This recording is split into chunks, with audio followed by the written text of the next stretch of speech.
Hello, hello, hello, and welcome to another episode of the Blue Oval Podcast. I am Ben Weisel, and joining me, as always, Garrett Zatlin. How's it going, man? I usually have like a fun opener, like something to Something nice talk and about. witty. Yeah, something fun. I don't really have anything today. I was like kind of thinking, I was like, what am I even gonna say and open up with? I'm super boring. Like I called my parents today and they're like, what's new? It's like honestly nothing. I got nothing new to offer to you. So I hope you're more exciting than I am though. Um, Not really. Well, I will, I will. I mean, I'll be going out of the country next week, so Yes. I will be going on hiatus for a little bit, from the podcast at least. So, I'm gonna have to shoot off the rest of my hot takes before I leave. But like our plans and like our life, there wasn't a lot of movement on the Apple and Spotify ratings and reviews. We did get one on Spotify. We did not get any on Apple. But let's just jump in and talk about. We got a bunch of things to talk about today. I don't know how deep we'll go into any of them, but we got a lot of different things. First, we have New Mexico announcing, along with Haptoum Kaleda, which we had already reported before, and who we have ranked very high in our Division One individual rankings, coming in as an international superstar. The New Mexico men are also adding just a dynamic freshman class behind him. The two names that we are kind of maybe talk about here are Lucas Kiprop, has run 741 in 3K, 1328 in the 5K. And then we have Evans Kiplagat, who's run 809 in the 3K, and we have heard but have not confirmed 1343 in the 5K.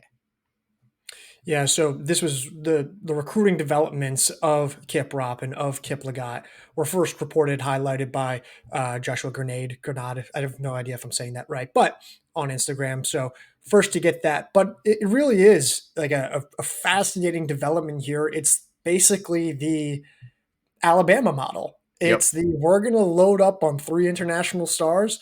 These three are really good. Like these are guys that can probably rival Alabama's top three, at least on paper. Now we'll see if that actually goes into practice. But there have been talks and there have been conversations about, hey, New Mexico's starting to get some of their funding back. They're starting to get some of their roster spots back.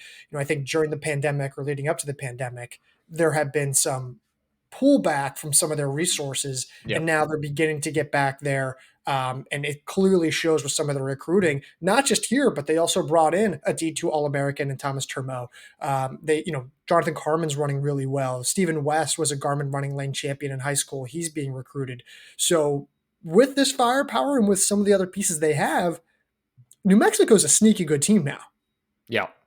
And it makes it all the more curious why Franklin left when it seems like the funding has returned, like you mentioned. So it's just interesting that this is when they've decided to kind of open up the purse strings, as it were. Well, so my understanding is, and I can't go too deep into the detail here, but the understanding is that when Franklin was there was going to be a separate hire to go oversee the men's distance group.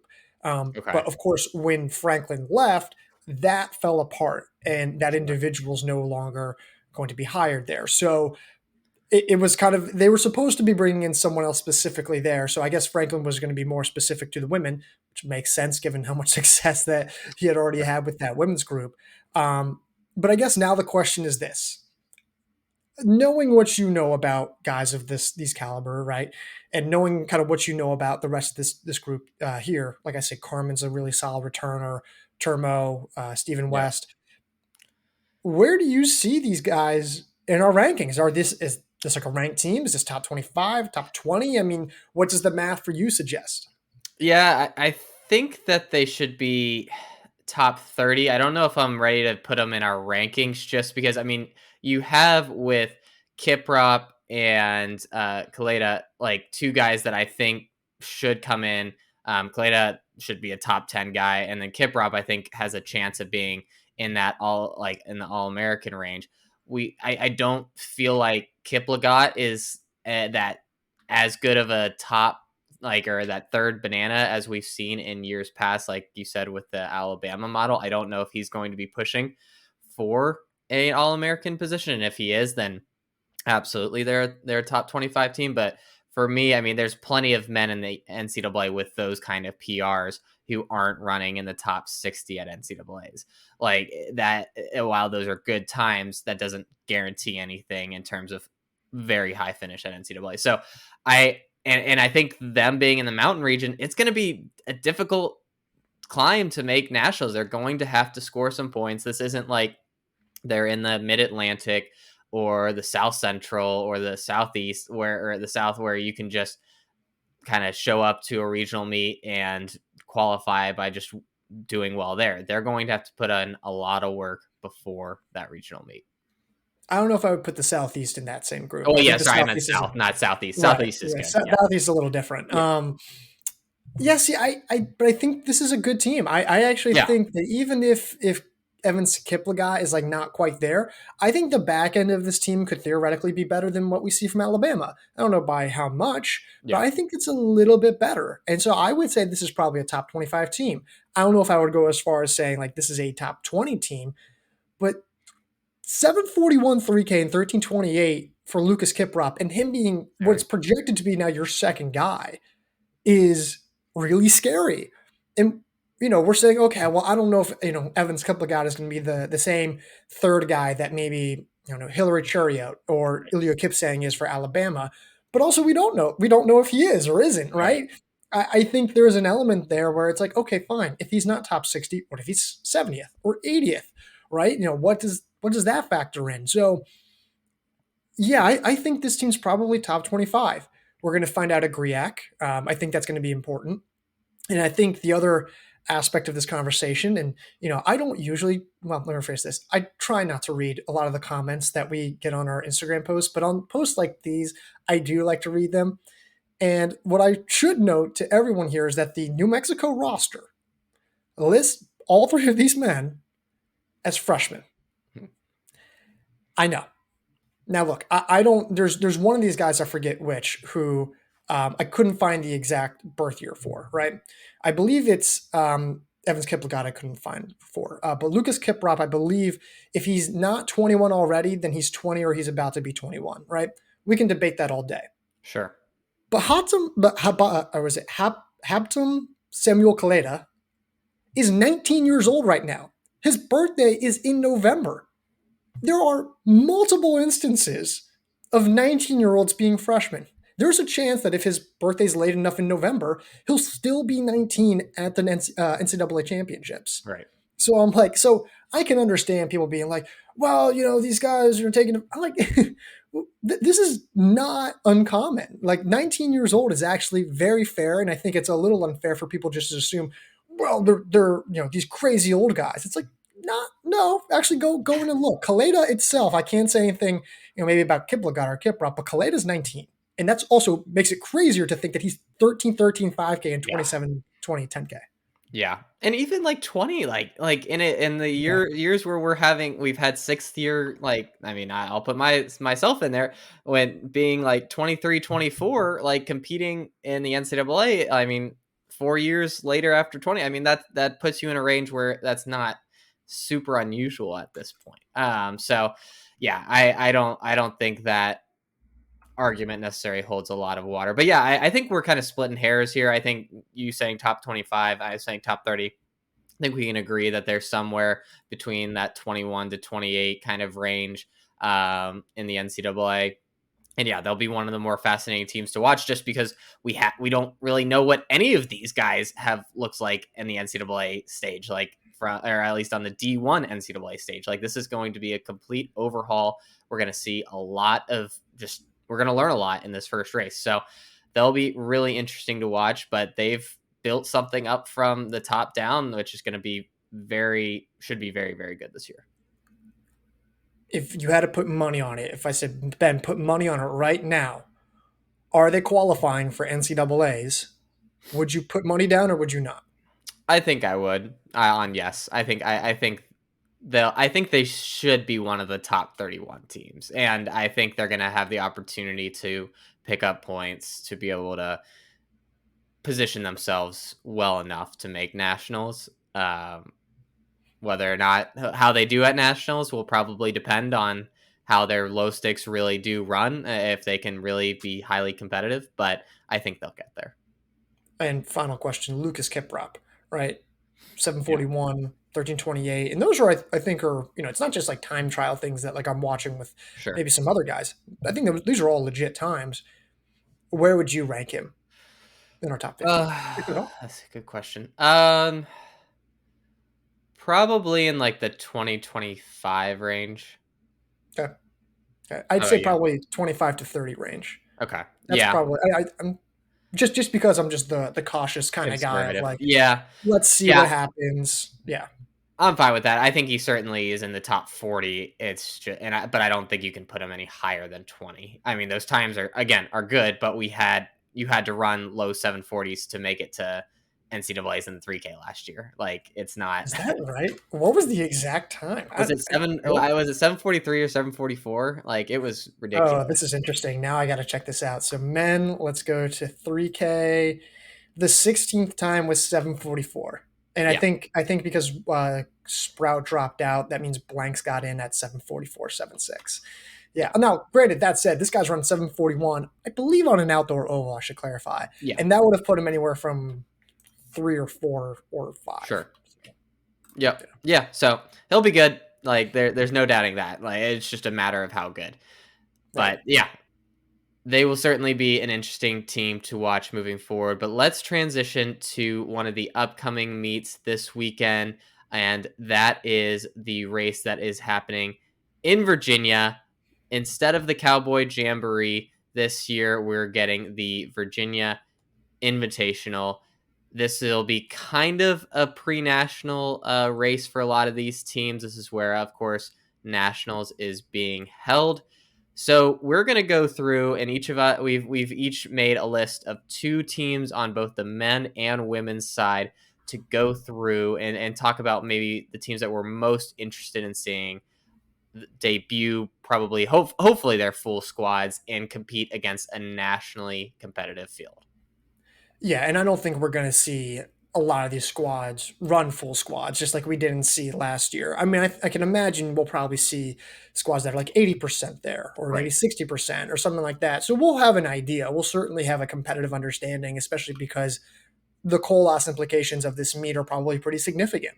So who's your team that you're most interested in? Not necessarily, maybe most, high on, but most Right. interested in going into Saturday's race at UVA. And yeah, you just to touch on that, even if these are 80% of their lineup, that's still a lineup that's good enough for someone to score Colas points on. So, Yep, correct. Right. like you said, I think there will be a lot of Colas points at stake.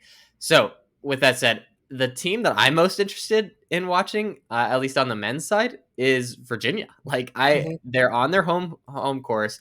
I think I've obviously talked about being pretty high on them coming into this year, but I think this is a great first test. You got teams like NAU and BYU there, who I would be shocked if they beat either of those teams, but they have some measuring sticks, and then they have teams in that same range like Colorado, who in Villanova, that they're going to get a race against. And I just think that'll be super interesting to see how they stack up on their home course against some of the best in the country. And I think we're going to figure out pretty quickly if they have developed a low stick that they can feel comfortable about going into this year, or if they're going to be able to ride their really, really strong depth to the point where it doesn't even matter that much what their low stick is. Yeah, I think the fascinating aspect in all of this is that we saw them race at the ACC championships on this course, on their home course last year, and so that course was they ran Not aggressively. Yeah, great. they ran aggressively, and it didn't work out for them. I think it's valuable. I think now they've learned, they've grown, they've had another year to mature, and they bring back kind of everyone. I think they kind of learned a little bit from that. I think that's going to help them here. We'll see. I do question in this field, like how much firepower are you really going to need to succeed? I think Syracuse proved last year, like you don't really need a ton of flashy firepower to Sure. succeed in these fields. And so that's why I do feel confident about what this team could bring to the table in terms of their depth. Um, But yeah, Do you who do think you they'll think's be going to? aggressive? Do you think they'll be aggressive again here? Have they learned Um, their lesson in the sense that like it didn't work out, or did they just need a few practice runs at that before they could and a little bit more fitness to be able to execute that well? I think if they are going to be aggressive, that they would be aggressive, more aggressive later in the race. Like they would delay pushing to the front like they did at ACCs. I still don't fully understand that method for them. Like a lot of these guys are like Gary Martin, and Middle I'm trying to distance guys. figure. Yeah. Yeah, they're like middle. Some of these guys, not all of them. Some of these guys are like a very middle distance esque. Um, again, Porter. not all. Porter's another one. He's running great in the 5K, but I think everyone gets what we're saying here. Yeah. I just don't know if that's maybe the right method for them. Um, just because yes, you need a low stick, but the strength of this team is the depth. And if they just pack five guys in the top 40, like 25 to 40, then that's a very successful day. Absolutely. So who do you have on your list as the most interesting team to watch on the men's side? The men's side, yeah, you know what? I'll go with it. Wake Forest. This is an interesting team. Luke T-Wall, I think we kind of know what we're going to get out of him. Maybe some days more than others. I don't really care what he does this weekend. I don't really think it matters, assuming that Wake Forest does race and they do race a full lineup. But I do think Wake Forest is going to race a full lineup because this is an opportunity to score big Colas points. They're going Mhm. to definitely need the Colas points, and especially if teams are only going to be running 80% of their lineup, right? Then this is the opportunity to do it, right? They probably are priming themselves, I would think, to really have a good race this weekend. And it's who's going to be after that? Is it going to be, we're going to see some of the rookies that they brought in, like Hunter Jones is a guy like who I'm really interested to see. Will he even be racing? Paul Specht, right? Great 1500-meter runner. A handful of other names that I'm just not even thinking of. It's a very, very, very young team. So I don't really know what to expect, but there's so much riding on what they could do and how much they could benefit from this race that yeah, I would be really fascinated to see what Wake Forest does. Yeah, and this kind of touches on maybe a theme that I have for some other teams on my list. There's just a lot of turnover on this roster, Mhm. and so we're curious to see who steps up. Obviously, we feel like T Wall is going to be that low stick for them this year, but who steps up behind him in those 2-3 spots? Who kind of emerges as maybe a sneaky good fifth scorer for them, and can maybe provide a little bit more depth. It's just there's a lot of question marks, and we're not going to get them all answered this weekend. But I think we're going to have a much better idea of what the ceiling is for this team after this week. Yeah, and I didn't even mention like Rocky Hansen. Like, are we going to see Rocky Hansen? That could be interesting. I don't know. Maybe we I do. hope so. I would hope so. I feel though that given how many young guys are already on this team, that they've redshirted, they're still Sure. underclassmen. The idea that they would probably redshirt someone like Jones or Hansen in a year that's probably a rebuilding year, or at least viewed as Transition, that you'll way, yeah. a transition year. I feel like they might be redshirted. That would be my guess, but I also have no really firm guess on that. Like I don't really know what to expect. So yeah, I feel like Coach John Hayes is like has probably very carefully thought out this season. He knows what he's got to work with, and so because of that, I'll be interested to see what they field on Saturday. Absolutely. Yeah, great choice. On the women's side, I have the Stanford Cardinal. Yeah, I just yeah. think again, we are big fans, but there are a lot of question marks there. We're going to hopefully get to see some debuts. It would be great to see Bunnage out there. Who knows if she'll run? And it'll just be fascinating to see how this team has developed since we last saw them this past spring and this past fall, and they have the pieces. Is Irene Riggs going to run? Like, there's just what's is Dudek going to be running? And if she does, what's she going to look like? There's a lot of things, just a lot of balls in the air with this team. And I don't really care where they finish so much as like if they run one or two of their studs, I just want to see how they do. And if it's almost like a situation where oh, who was it? Was it the Stanford men last year at Cowboy Jamboree who they didn't win that meet, but they showed some flashes across the roster, like the Robert DiDonato Yeah. running well. Like that's all I want to see with this team is I just want to see one or two women have good races because you know that they have depth. You know they're gonna be probably holding back a few of their top women. So if they can just have a few standout performances, I think that gives me a lot of confidence for the remainder of the year. Is there any woman in particular that you think could be DiDonato, or are you just saying you don't know who the DiDonato is going to be? Yeah, and that's the thing. I don't know who that is. I mean, they have a lot of names. I think Riley Stewart might be too good to Hmm. be the DiDonato. But I think there's a plenty of different women who can step up. But unlike Stanford men from last year, we want to see what their stars are going to look like. I think we knew what we were getting from like Kai Robinson and Charles Hicks last year. I don't know if we know what we're going to get from the Dudeks, the Riggs, the Bunnages, like that group. I just want to see, like I said, I don't necessarily need to see a huge team performance. I just want to see a few really, really good standouts. And that's fair. And that's fair. That's basically all this really needs to happen. Yes, And that's fair. Dudek is an interesting one. I would be surprised if she runs. I Again, I agree. don't know what her status is. I have zero clue. I'm not going to insinuate anything. She just didn't have a great spring end of her spring campaign. Didn't seem to be, running too well during the summers. But a lot can change in what 2 3 months. So like who's to say, maybe she comes back and she's great. And that's just the thing. It's, that's one of the other teams that you just don't really know. But yeah, I think that's fair. I think we're both in agreement there. Bunnage and Riggs don't really know, but that's what the exciting part of this whole team is. Exactly. Um, my women's team, I don't think you're going to guess this, but can you guess which women's team I'm going to be interested in? Oh, let's take a look at the Go take list a look. again. Go take a look through that list.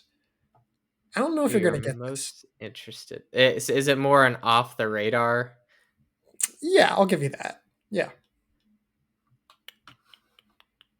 Northwestern? That was going to be one of my next ones, but no. Wow. Okay. All right. So So on the right track. All right. Who is it? it's Columbia. Okay. There you go. So that I think that's my other one is going to be, but we'll ignore that for now. Columbia, interesting team. Really wasn't that great throughout last fall, and then they started picking it up in the postseason, and then the Northeast Regional Championships. They gave Syracuse and Harvard a run for their money. Columbia finished third. They were 8 points behind Syracuse. Excuse me. They gave Syracuse a run for their money. They beat Harvard. They had scored 99 points. They went 5-6-7 with Patterson, Anderson, Elatonta going 5-6-7. They don't have Patterson anymore, which is Yep. a brutal, brutal, crushing blow.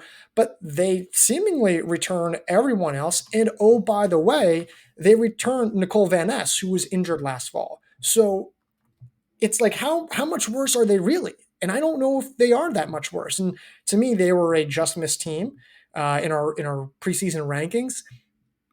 And Patterson the loss of Patterson makes that a little tricky. Yep. But I'm interested to see what this team looks like. If they just show enough firepower, then maybe later in the season I could see them getting a Colos point here or there. And I don't really know what to expect from them, but I'm just kind of curious to see like what can they really cohesively put together, um, based on how they ended last fall. Yeah, and this the women's field is not quite as strong as the men's. You don't have the BYU women coming over, and it's just not quite as I feel like top heavy in terms of like the top 5 or 6 teams. And I think that presents a lot of opportunities for Columbia where they could finish a lot higher in this meet if they have a good day than I think a lot of people are expecting. And I think you could pick up some cheap Colas points where a team is running like 5 of their top 7 and maybe just a few like 3 or 4 of their top 5 and they pick up a cheap point here or there. I do worry that we could end up overrating this team at the end of Mhm. this weekend where Yeah, it's like that's fair. in a situation I feel like this is a situation that's set up well for them to kind of outshine what their expectations are. But I mean, that's what'll make them interesting the rest of the year. And if they can't do that, then I am will be a little bit worried about them moving forward. Of course, there's still plenty of season left. This just seems like a golden opportunity. Yeah, and that's you could say that about a lot of different teams here, but we'll see. We'll see. That this was like a young team last year, relatively speaking, by eligibility. I like what they did, but man, I wish Patterson was still on this team. I wish he was on this team. But go ahead. Who's your next men's team that you're interested in? It seems like we had two different like kind of definitions of like the interest. I feel like you're going more of like the bubble teams in our rankings. I'm going like straight to the top of being like I'm just really interested, and I'll keep with that theme. I just want to know who like I'm not even asking for all five of the top five for this I know team is. exactly where you're going. Okay. I just want to know who like three of the top five are going to be Mhm. for the Colorado Yep. Buffalo. Like Shocking. You knew exactly where you're going. I Like, don't know. We have no idea. We know Austin Vansel, and who knows if he'll actually run. But after that, it's just kind of like a big shrug emoji. This hopefully will give us an idea of the kind of hierarchy that has formed over workouts and over the summer. But we do because we have nothing to go off of really. I mean, you have new guys coming in like Matheson and Stafford, and then you have returners who how much of a step forward have they taken? I just think there will be one of the more fascinating teams to watch really all year, but especially in this first meet where we at least to get our first morsel of information after a long few months without any. and that's totally fair. I knew exactly where you're going because you could go anywhere with this lineup. It's Vansel and everyone else. I mean, I think there's what 6 or 7 guys after him that could realistically be in any order, and they could Sure. also they could be anywhere from within 20, 25 spots within each other to 100 spots of each other. And I don't think we have a good idea of what that looks like. We don't know if that range would be top heavy, if it would be spread out, if it would be back heavy, if it would be, one side heavier than the other. It's a really interesting lineup because we just don't know a lot about these guys. We do know that a handful of them are super, super talented, but which guys are going to step up? Which guys can be, more depth pieces versus more firepower laden kind of guys? Um, I really want Matheson to run. Do you think Matheson runs this season? I feel like he's one of the few guys that I feel like could just adapt very quickly, but I almost feel like he won't because I just if you're looking at I mean we're talking about it from like a Wake Forest perspective, right? Where it's just like what's the incentive and burning a year this year with him? I mean uh, I get maybe that. they will, but because they might just need him to make sure that they're at the standards they're used to. But yeah, I would be surprised if we saw him this week in particular. Maybe we'll see him later on, depending on what this roster around him kind of looks like. I think that'll be more of the uh, cause for a decision rather than his own performances. Yeah, that's fair. I think I follow your logic. I I guess I think it just entirely depends on excuse me, on what Wetmore thinks this lineup's going to look like and what scoring help he needs or doesn't need. So I think that's fair. I would say, yeah, I knew you were going to say Colorado men for the record. I was almost convinced you were going to say that. My other men's team, it's going to be Iowa State. I want to know what this team's going to look like. Last year, they didn't make the national meet, but I don't think that's indicative of how good they actually were. I think they had a little bit of an off day at Nuttycombe. This team's going to look different. This Mhm. team's not going to have Chad Johnson, I don't believe.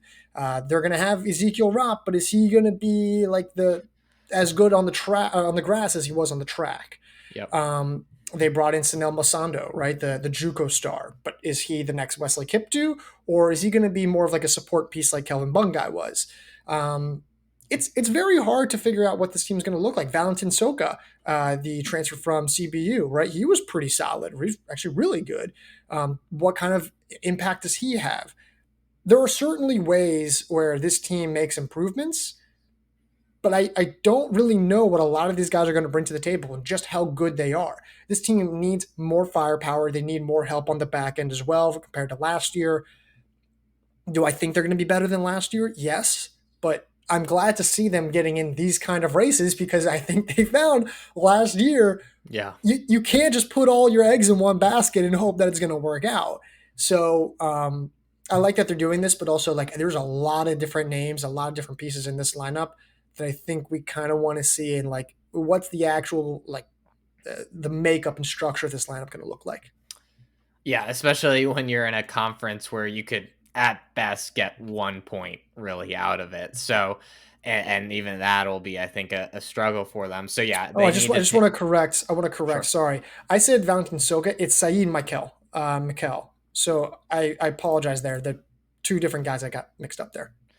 Yeah, I think you're mentioning they need more firepower up front and also a little bit more back end support. I think they kind of have the internal options for that increased firepower. I am a little worried about the back end, but I do think you could see Ezekiel Rapp, who was very good in cross country at his time at Eastern Kentucky, turned into more of a middle distance runner somehow at the end of last year. I think this improvement in fitness from the spring will translate a lot. And I really do think we could see an All American season out of him. And if that's the case, then you have that low stick that you feel comfortable with. It's just what does that fourth and fifth spots in their lineup look like? How consistent, how high of a floor is that group setting for this team? And that's where I have a little bit of question marks. And again, this meet, while I think it would be huge for them to pick up points, it's more about finding those two or three guys that maybe shine through and you're excited about seeing the rest of the year. Yeah, and I think we forget like they have Gabel Sapierda, right? They have Rop. They bring in Sanama Sando. They bring in Saeed Mikel. So like the options are there. Like they might have two front runners at the Yeah, with very least or two Sapierda. lead Yeah, scorers. Yeah, Sapierda with him. Like the options are there. Sapierda I don't think was as good last fall as he was the year before, but agreed. it's going to be interesting because Chad Johnson's gone and Titus Winters is gone, and they need Kelvin Bungai to get better, but they also lose Nehemia too, and this is all strictly based off of Tiefer's results. But like, so they have the options to fill it. We just don't know how good those options are. Is last year's Nutty Cone performance representative of how good they were? I don't think so. But then they didn't make the national meet. But is that just more of their schedule? You can see how this becomes a very tricky situation. And now they have an early season competitive, strong meet where I think we're going to have a better understanding of just how good they are. Yeah, I mean, we had a lot of question marks with them last season, and then they've basically turned over a lot of the roster. So Yeah. we have even more questions about not only the existing group, but all these new guys as well. So, yeah, this will be a fascinating race to see where they land in. On the women's side, the next team I have is Providence. I Mhm. am very curious to see how they stack up against some of these really elite teams as well. I mean, you look at the rest of the teams in this field, and you could make a pretty compelling case that they could finish as high as third, maybe fourth in this race if all things go well. So I think this is a really big opportunity. They have the potential low sticks. I just kind of want to see them and how they compare through a few runners with these other elite teams like the Colorados, like the NAUs, and like the Stanfords, and see how they compare. Of course, if they don't run anybody, maybe they'll finish further back than that third or fourth place finish that I think they can do. But again, I think we could learn a lot about how high this ceiling for this team is. I think we feel really comfortable with them about they're almost assuredly going to be a top 20 team this year, but can they be a top 10 team? And I think that's one answer that we'll get this weekend. Yeah, for me, it's like I think it's weird that we like enter a preseason and we're like I think we know what this Yeah. team has. It doesn't usually happen, especially like when you're outside of the top 10. Um, I for me, it's I think I know what I'm getting from Jane Buckley. I think I know what I'm getting from Lily Tuck or Kimberly May or whoever it may be. Mainly the returners. But I want to know what I'm getting from Laura Mooney, who was great in 2021, not so great in 2022. What am I getting from Annabelle Eastman? What kind of flashes am I going to get from all those women? Reese Fahey's, if I'm saying that right, or How Fahey's. good is Shannon Flockhart going to be? Like, How good? is Yeah, she going Shannon to? Flockhart. I That's feel kind like of, I I guess that's what I'm thinking of in like all this is like how elite are these low sticks? Like, because I think they have the potential to be pretty good, but are they like running with some of Colorado's top women or NAU's top women, or are they like in a different group? I think that's kind of the I feel like difference. I know what I'm getting with Flockhart. I feel like I kind of like, okay, even if she's not the low stick I thought she was, maybe she's still a Yeah. top 60, top 70 name in the Yeah, NCAA. yeah. I think we feel good about their floor. I think it's Yeah. again like what is their ceiling? Right. I mean, for me, I think their ceiling is determined by two or three women and how much improvements they make, specifically Mooney and Eastman, and what they contribute from a firepower and scoring potency standpoint.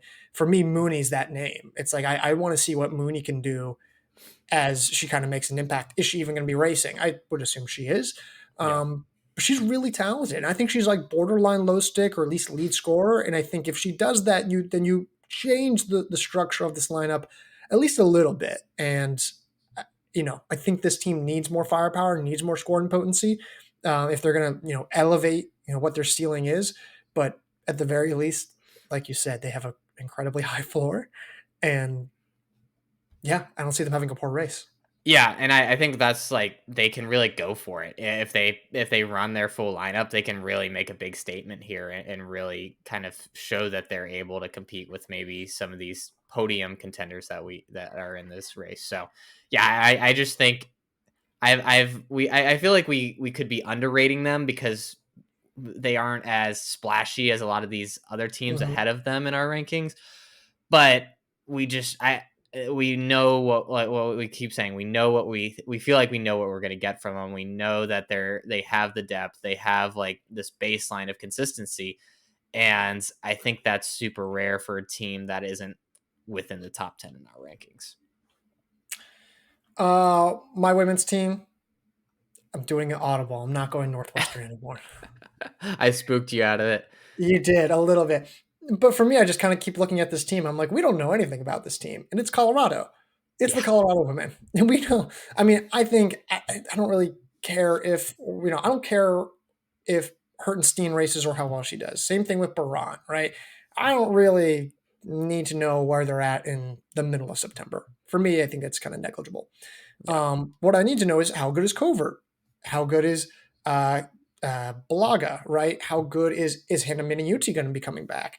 Uh, gosh, I'm trying to think. Marley Stolliper and Natalie Cook. Are they even going to be racing? And you keep going through all these names, and it's like I just shrug your shoulders, and you're not really sure. Like Abby Nechinecki, right? Is she going to be racing? There's so many women who could be racing this weekend. Some not, some may, and I just have no idea. And so I'm a little curious as to like, okay, for the women who are going to be racing, like of those five women who I just listed, a couple of them have to be racing, right? But which ones is it going to be? And then how good are they? How well are they going to run? And then from there, let's say, I don't know, like let's say Cook doesn't run, then should we expect her later in the year? You would think so, but do we know for sure? So that's why I think we just don't know anything about where this team is right now, what they can do, and that's why I have them as my most interesting team. Yeah, yeah. No, I think that's a great pick. It'll be our almost our first opportunity to get an injury report for this team. I wish we could get those like NFL style, like questionable, like doubtful, like I because I feel like we just have no idea with this team. They have one of the highest ceilings in the country. They have so much talent. If they can all put it together and they're all healthy, then this is a dynamic team. But to your point, it'll be curious just to see who races, and if they race, we can at least infer that they're fairly healthy. But if those that aren't running, then those questions are just going to keep coming until they actually do. I disagree. I don't think absence from racing Well, it depends determines on or who it is, suggests. I guess. Well, I mean, sure, but like I think Natalie Cook, if she doesn't race, I'm not looking at that and being like, oh, she's injured. I'm looking at that as, oh, No, they're it's being just more of very like cautious. Yeah, I think it's just more of a precautionary standpoint. right. I think they could do that for literally anyone, and it'd be more precautionary. To me, it's and I don't know. You just because someone doesn't race, and this is because I've been telling all the writers this, right? Just because someone doesn't race does not mean that you can infer that they're injured. No. Yeah. That's not correct. It's just not good reporting, and it's just we don't know that for a fact. We just can't infer that.